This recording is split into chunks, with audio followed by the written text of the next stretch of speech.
A lot of Harv Pierre's talk, which was one of the presidents of Bad Boy, and it's like, was he aiding and abetting in terms of like he was that night when it was Diddy Dirty Money around between 2009 and 2011 when there was a dinner and a lot of celebrities was there and Diddy, punched Cassie in the stomach. They had a sprinter, right? And Harv Pierre was driving the sprinter, and so like like he was there, saw a lot of the violence, and he would just be there and be around. So it's like, is he a co-conspirator in the RICO? Because one of the lawyers over the weekend was saying like they never saw a RICO with only one conspirator. A RICO, you have to prove that it's an organization. And so they were like, yeah, like this is really different. And so I wonder if there will be any other co-conspirators, or if they're going to get Harv to flip on Diddy and testify against him. So that's going to be interesting. D Rock's name was also called a lot today, who was a security guard. We spoke about him already, and Roger Bonds as well.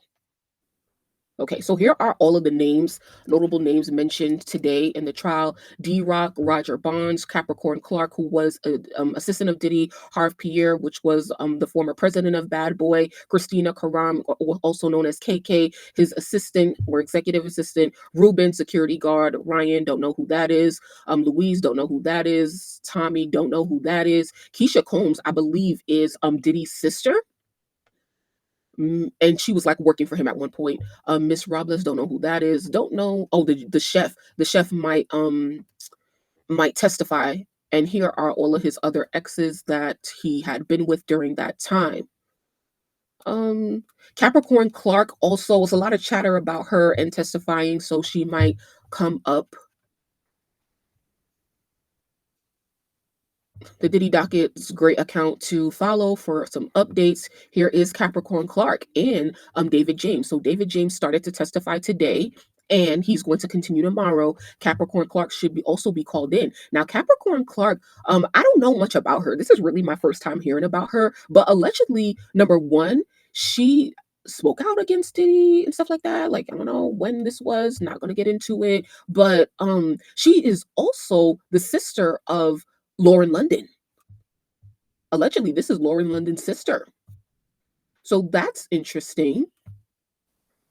I think it's important to note that, like, for Kerry Morgan, Cassie's ex best friend, when they asked her, like, was Cassie on drugs and stuff like that, she was like, she didn't really drink much alcohol, and she didn't really do any drugs before getting with Diddy, and obviously all that started when she got with Diddy. She lost her confidence. She Diddy and his staff often called Kerry to get in touch with Cassie if they couldn't get in touch with her. Diddy did not like when Cassie and Dawn and maybe Kalina talked about music business stuff, like Cassie putting songs out because our mom was saying, and I believe him, like Diddy never saw it for Cassie. He didn't really believe in her, and um she probably thought signing to him was going to make her this big star, like maybe a Beyonce, and he saw the exact opposite, maybe not even anything. So it's like he really that was really a predatory contract to stifle her career so that she wouldn't go anywhere. Because like for real, like what would you expect of a artist like Cassie? Do you really expect for her to have to put out 10 albums? Even if she became that Beyonce, it never gave that. Dawn testified to seeing not only Diddy but Harv Pierre, D Rock, and Roger Bonds having guns on them. Ooh, this is I think interesting is like there was a time when I guess they were in New York and had an appearance, and Cassie, I guess, was taking too long to get ready. So of course, Diddy attacks her, and then they go to the event. Dawn, Kalina, and Cassie all wearing sunglasses because Cassie was attacked or whatever. And then when they asked Dawn like why she was wearing sunglasses, and they said to make Cassie feel like supported and stuff. And then Armand was really bringing that into question, like how can you make somebody feel supported when you're witnessing them go through all of this stuff and you're not doing anything about it? And it's like I feel very don't know how to feel, because like that's how I feel at one moment, but at the next moment it's like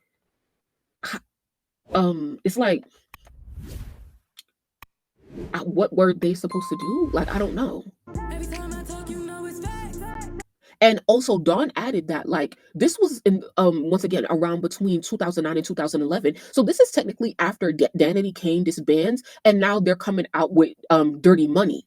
And so this is in the beginning phases of Dirty Money. So that's another reason why Dawn didn't want to really rock the boat, because she was about to get like another chance at having that career. Diddy is weird as fuck for punching Cassie in her stomach while at dinner, and supposedly Usher was in the building. It's sad that Carrie and what's her name, Cassie, is no longer friends. Um, that time when Diddy choked, well, attacked Carrie, he came up behind her and choked her and then threw the hanger at her. She ended up getting a concussion, vomiting, going to urgent care, and then she called a lawyer. And then they met up at a pizza shop, her and Cassie, where Cassie offered her to sign an NDA and a settlement, and to never speak on it again. So Carrie ended up getting 30,000, and that was the last time that they spoke, which is so sad. Now, our mom was trying to make it seem like, oh, like, like I would be mad too because she got 30,000, Cassie got 30 million. Well, yeah, she got 20 million from Diddy and 10 million from the Intercontinental Hotel. Um, and yeah, like she didn't support her friend in that moment, but in that moment, Cassie was choosing once again between her life. Everything is always Cassie choosing between her life and whatever. Now, of course, I could be on the other side, like, girl, like I'm trying to help you out and da da da da da. But at the end of the day, like, like she always gonna go back to him. And that's the thought that I had when he was talking about Don's testimony, because he's like, in Cassie's opinion, Armand is saying, well, oh, you saying that you wanted to make me feel supported. That's why you wore sunglasses too. But how could I feel supported if y'all didn't call the police, if y'all didn't say anything? Well, if I'm really feeling like you're gonna continuously go back to him, which you did, then why would I even bother to do all of that stuff? So I don't know if it's just me, but it just be things like that Armand be saying that I'm just like, are you fucking thinking or are you just talking? Like, like you're not really making a lot of sense to me. It's not.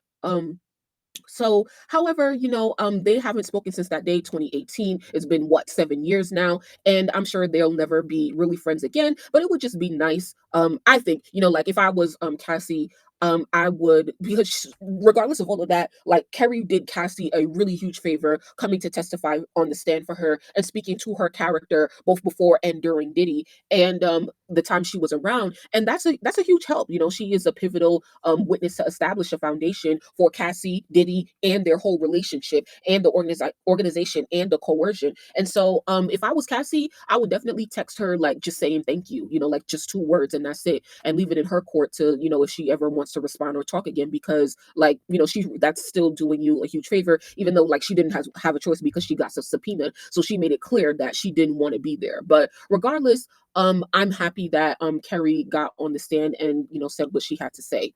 Okay. Here is a picture that came out a couple of hours ago. That is the actual baby oil that Diddy had on him at the time of his arrest in September 2024. Here are 3 bottles of baby oil. I'm not sure what that is. Oh, they said that they found the baby oil in the tub. So this is the tub in the hotel, baby oil, and maybe that's Astroglide. Like, I don't know.